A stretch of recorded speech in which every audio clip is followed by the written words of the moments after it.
We're 1 month away from the 2023 NFL Draft, so it's time for our draft conversations to heat up. So on today's show, I am making the case for or against every position in the first round for the Buffalo Bills today on Locked On Bills. You are Locked On Bills, your daily Buffalo Bills podcast. Part of the Locked On Podcast Network. Your team every day.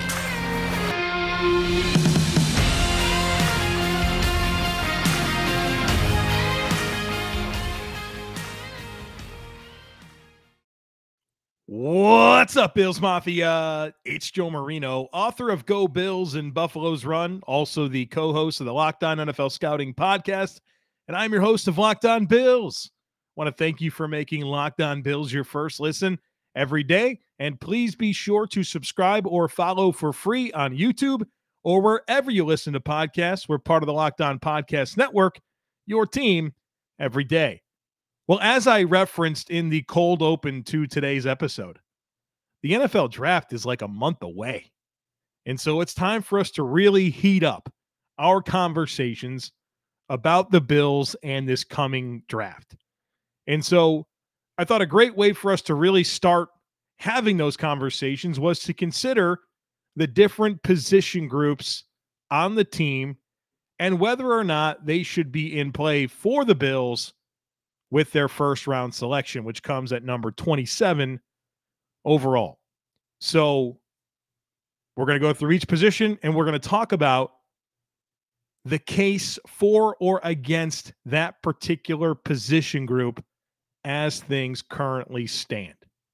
So let's do that. And then later in the week, we're going to do a linebacker episode. I know that's a big point of emphasis right now, potentially needing a starting Mike linebacker for this team. Might do some mock draft stuff later on. So we're really going to start cranking up the draft conversations this week and, of course, through the entire month of April. So let's start with quarterback. And this is going to be very simple. There is no case to be made. The Bills quarterback room is set. Josh Allen's your starter. Kyle Allen's your backup. Matt Barkley's your practice squad guy. You'll need to add a camp arm for rookie camp, and then that's it. And there's probably some conversations to be had about maybe drafting one on day 3, if this is the year to do that, or next year's the year to do that, and the roster ability of that player, all that stuff. But when it comes to the first round, there's no case to be made for a quarterback. Let's move on. Running back. I personally really like the makeup of the room as is. James Cook, Damian Harris, Nyheim Hines. You definitely want a running back to have in your back pocket for the practice squad, your Duke Johnson type player. So I don't really see this being in the first round conversation. Now, I will say, as I've said throughout this offseason, Bijan Robinson, the running back from Texas, changes the conversation. But I'll tell you this, I don't think he sniffs pick 27. And there's no chance I would advocate for the Bills trading up for a running back in the first round. If somehow, some way, Bijan is there at 27, there's a conversation to be had. Short of that, I don't think there's any conversation to be had about the Bills and first-round running backs. Tight end. Now, quarterback and running back, I was pretty dismissive. For tight end, I perk up a little bit. This is an outstanding tight end class. And I have a sneaky suspicion that the Bills are pretty intrigued by this group of tight ends, as honestly all 32 teams should be. There's some really nice talent out there this year for tight ends.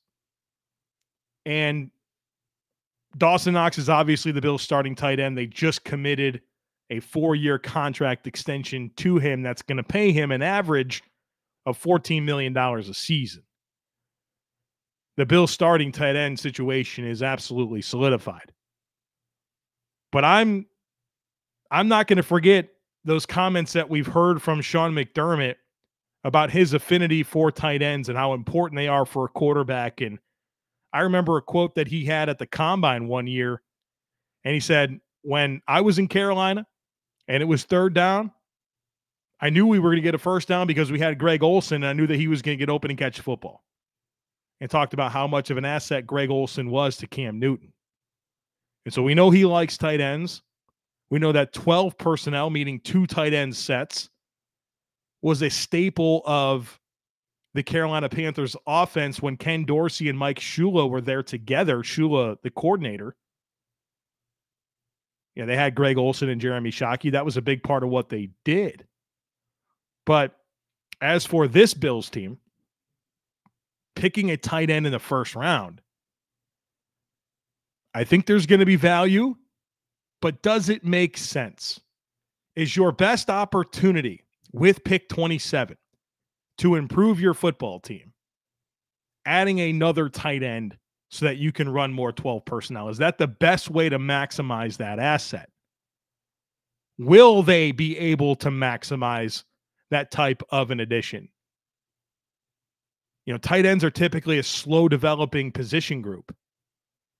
And so how do you get meaningful production out of that player when they're walking in the door as tight end 2? Does that make sense over other needs that you have? Can you maximize it? Will you feel the impact when they're primarily probably going to block and catch 20, 25 passes a year? I think that's where it gets tough for me. But in terms of the players that could potentially be on the board, I mean, I'd guess 1 or 2 of Michael Mayer from Notre Dame, Dalton Kincaid from Utah, Luke Musgrave from Oregon State, Darnell Washington from Georgia. I'd guess 2 of those guys would be on the board. Maybe 3. And those are really talented guys that I think are worth first-round selections. And that's not even mentioning guys like Sam Laporta from Iowa, Tucker Kraft from North Dakota State. And to me, by recognizing 6 really intriguing options, to me that takes it out of the conversation even more for the first round, because there are so many options that you feel like you can wait. For as good as those players are, it'd be very, very surprising to see more than 2 go in the first round. It's just a numbers thing. You just don't see that many tight ends go in the first round. And so I have intrigue over the idea, but a lot of questions that come with it. And that primary question is, can you maximize that player? Is investing it in a tight end 2 the best way to use pick 27 to improve your football team in the best possible way? And I just don't know if we'll be able to measure it and say with a level of certainty that, yes, the answer to that question is yes. All right, so we talk quarterback, running back, tight end. And the next position, we're going to talk O-line and wide receiver. So that's going to be a fun segment coming up. But first, I do need to tell you about FanDuel. The NCAA tournament is heating up, and now is the perfect time to download FanDuel, America's #1 sports book, because new customers get a no-sweat first bet up to $1,000. That's bonus bets back if your first bet doesn't win. So just download the FanDuel Sportsbook app. It's safe, secure, and super easy to use. Then you can bet on everything from the money line to point scores and threes drained. Plus, FanDuel even lets you combine your bets for a chance at a bigger payout with a same-game parlay. So don't miss the chance to get your no-sweat first bet up to $1,000 in bonus bets when you go to FanDuel.com/lockedon. That's FanDuel.com/lockedon to learn more. Make every moment more with FanDuel, an official sports betting partner of the NBA.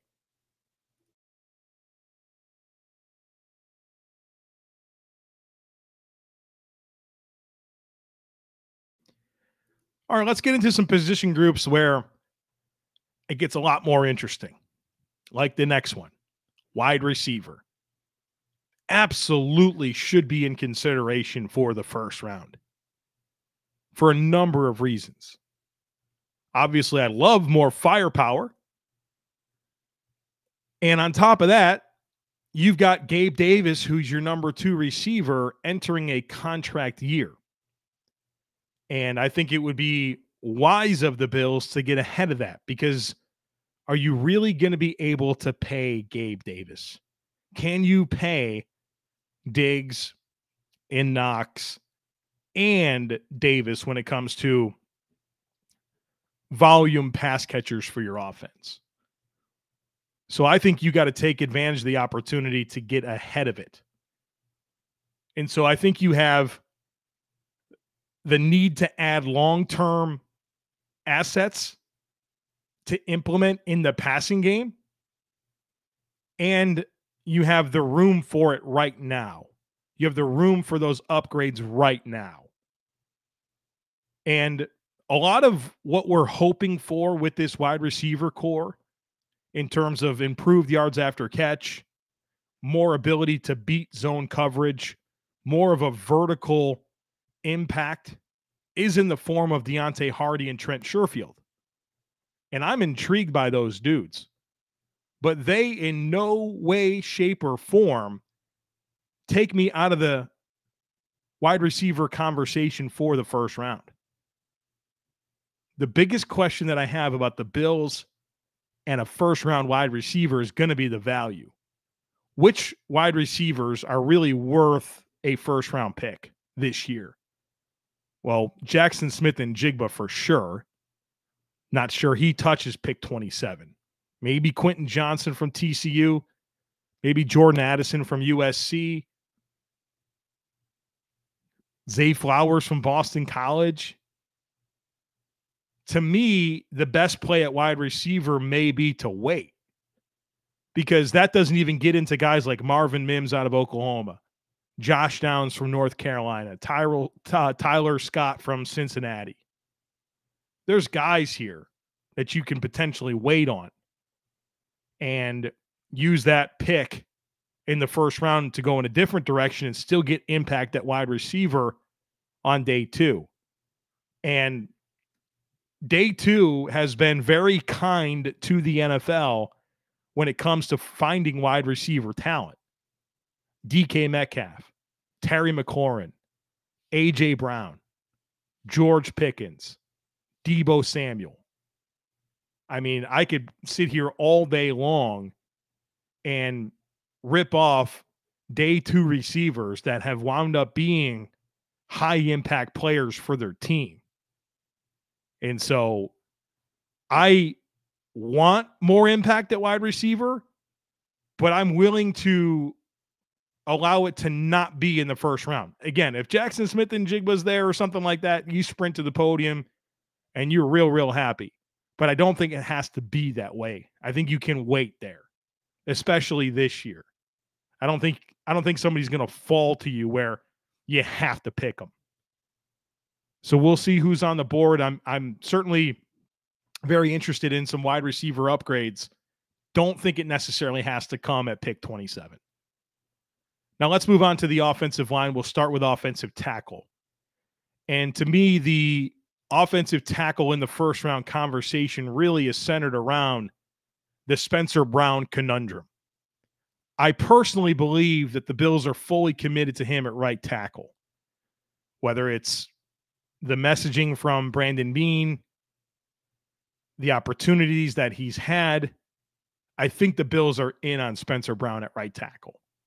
Now, there could be some real value in terms of just quality talent on the board at pick 27 that makes it a very logical utilization of the pick. The offensive tackles that could go in the first round, I think there's a good number.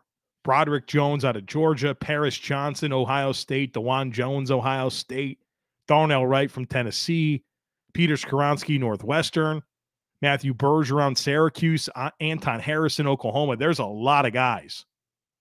And so there could be some real value, and obviously it's a premium position. I'm just not expecting it to be the direction the team goes with this pick, although I fully understand the argument that based on what you've actually seen from 2 years of Spencer Brown, that drafting an offensive tackle makes sense. Obviously, a very important position for any offense, especially when you got Josh Allen back there. And you want Josh Allen to be everything that he can, and certainly that is a lot reliant on the five guys in front of him on the offensive line. So my belief that the Bills are in on Spencer Brown, it moves me a little bit off of offensive tackle, but I would understand anybody who's advocating for it. Predictively, I just don't know if it's going to happen. Let's go to interior offensive line. And I think the middle three for the Bills offensive line is set this year and probably next year too. At least in terms of how the Bills view it. Mitch Morse, your center. Ryan Bates, who's got 3 more years on his deal. Connor McGovern, who's got 3 years on his deal. I think that the Bills feel good about what they have there.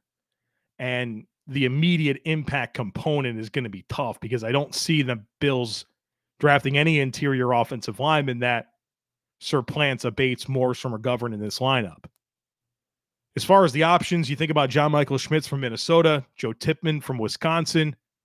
I think those would be the 2 most likely players I could see the Bills liking. I know Osiris Torrance from Florida is a name that's been brought up quite a bit. I don't think he really profiles like the other offensive linemen we see the Bills invest in from an athleticism perspective. He's not really there. So I don't know that the value is going to be great for interior offensive line. And I just don't know that there's really a path to the field if the Bills took an interior offensive lineman. So I don't know if this is actually in play, although I know the Bills are certainly doing their homework on some of these guys. And Brandon Beane will tell you, he'll pick the best player available. If it's an interior offensive lineman, it's an interior offensive lineman. All right, folks, so we're going to turn our attention to the defensive side of the football in the last segment, and there are some strong cases to be made in the front seven. I'll explain after a quick break.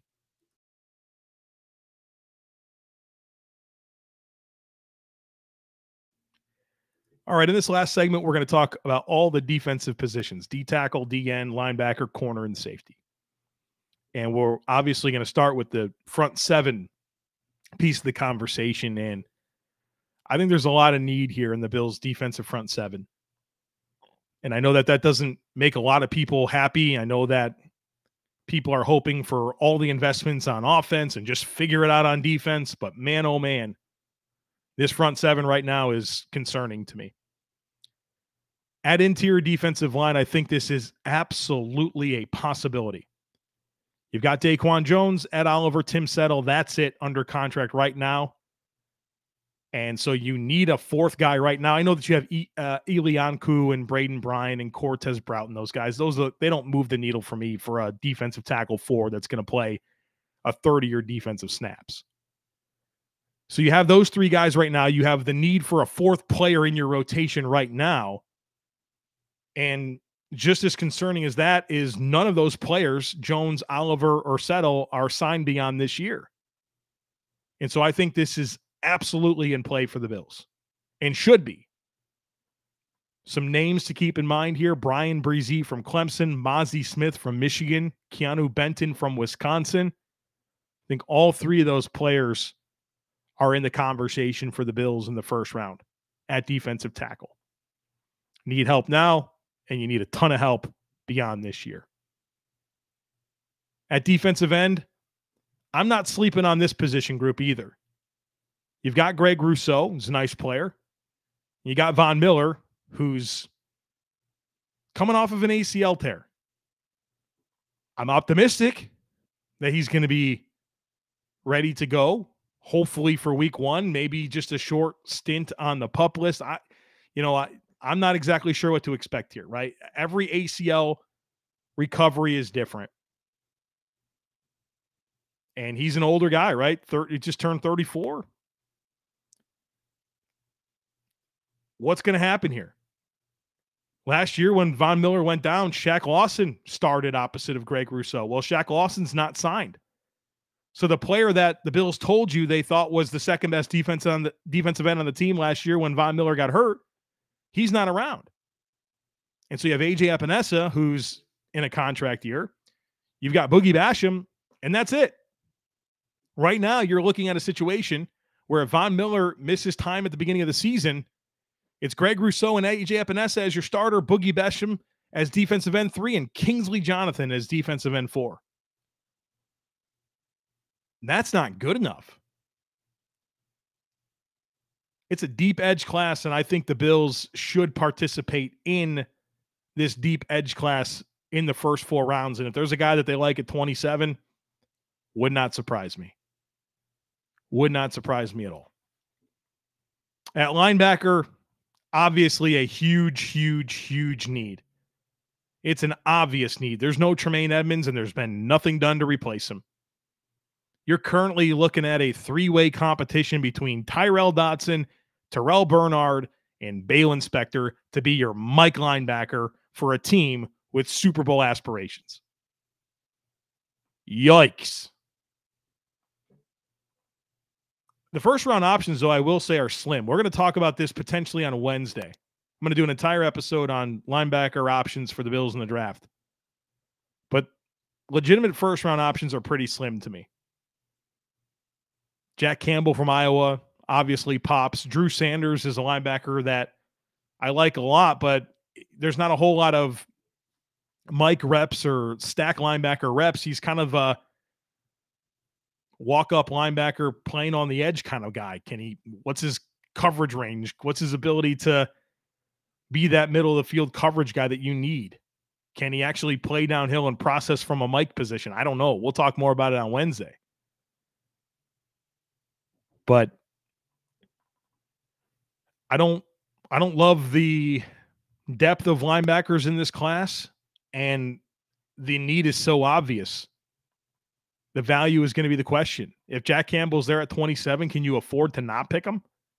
I mean, that's kind of how I'm looking at him, and that's a dangerous world to live in, where you feel like you're going to go into an NFL draft needing Jack Campbell to be your pick at 27 so you have a starting Mike linebacker.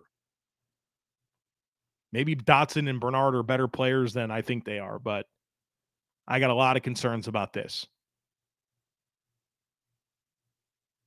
So obviously this is big time in the conversation for the Bills in the first round. Let's move on to cornerback. And I don't know that there really is an argument here for a cornerback in the first round. And that's pretty surprising because I don't recall the last time I went into a draft for the Bills and felt like, you know what? They don't need a corner. But Trey White, Kyer Elam, Christian Benford, Dane Jackson is back. They're in good shape. Now, I guess what's a little interesting about that is that it's an awesome cornerback year. I mean, there's tons of great corner prospects. But the Bills are in good shape, and hopefully they can use that to their advantage. And, you know, these cornerbacks will come off the board before their pick and push talent down to them. But I think the Bills are finally in really good shape at the cornerback position. And then lastly, safety. I'm not talking about kickers or punters in the first round, and obviously the Bills are set there at least for next year. Tyler Bass, obviously a contract year, but you're never going to hear me advocating for kickers before day 3. But let's talk about safety, because I think this is a conversation worth having. Now, one thing that I will acknowledge about the safety idea is that the year 1 impact is not going to be there short of an injury to Poyer or Hyde. But do you want to get ahead of the potential need here? Micah Hyde is an expiring contract. Jordan Poyer signed a 2-year deal that could very easily become a 1-year thing. And you kind of have this year as that opportunity to get a guy in to learn behind both those dudes.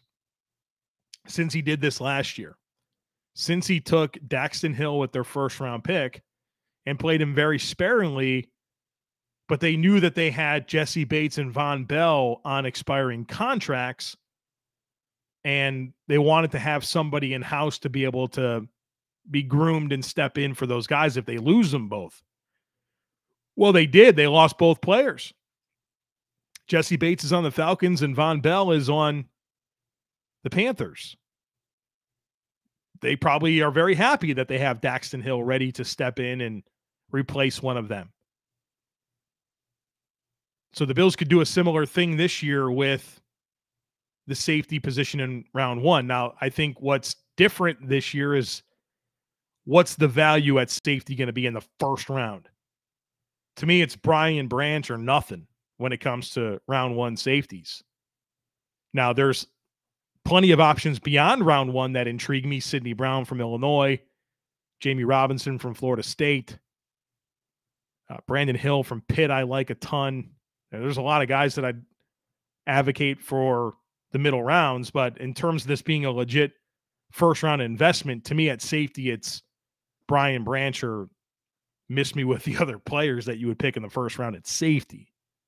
But I think your real argument for it is rooted in taking advantage of one season to play behind Poyer and Hyde before having to step in. I'm afraid that there's too many other needs on this team that you need immediate impact from to do this. Again, maybe a little bit later on you try to seize that opportunity, but with the current state of affairs at linebacker, at defensive tackle, at wide receiver, at defensive end, I am leaning a lot more into those positions than I am fully at safety. Again, Brian Branch is the one that changes the conversation. Not sure he gets at 27. And I certainly am not going to trade up for a safety. So there you have it. There's the case for or against every position for the Bills in the first round of the 2023 NFL Draft. Now, with this conversation out of the way, we can really laser in on position groups, talk a lot more in depth about linebacker and defensive tackle and defensive end and wide receiver and really try to get ready for this draft based on what the Bills could do and, of course, what I think they should do. And so that'll be a big part of our conversations here in the coming weeks. But tomorrow, my plan is herd mentality. If there's breaking news, we'll adjust and obviously commit our conversation to that and push it down one more day. But as it stands right now, we're going to do herd mentality tomorrow. So come on back. Make sure that you're subscribed. We'd love it if you took a second to rate, review, and share the podcast. Have a great rest of your day. Go Bills. And I look forward to catching up with you again tomorrow.